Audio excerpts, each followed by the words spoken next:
శ్రమదానం చేసిన యువకులు. ప్రస్తుతం ప్రబలుతున్న విషజ్వరాలను దృష్టిలో పెట్టుకుని యువకులు శ్రమదానం చేశారు.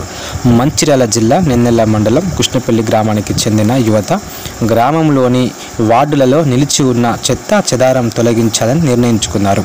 సోమవారం రోజున యువకుల ఆధ్వర్యంలో శ్రమదానం చేసి చెత్తను తొలగించారు. ఈ సందర్భంగా పలువురికి ఆదర్శంగా నిలిచారు. తమ గ్రామంలోని వార్డులలో ఉన్న చిన్న సమస్యలు పరిష్కారం కోసం యువకులు ఐక్యంగా ఏర్పడి గ్రామ అభివృద్ధి కోసం ముందుకు రావాలని పిలుపునిచ్చారు.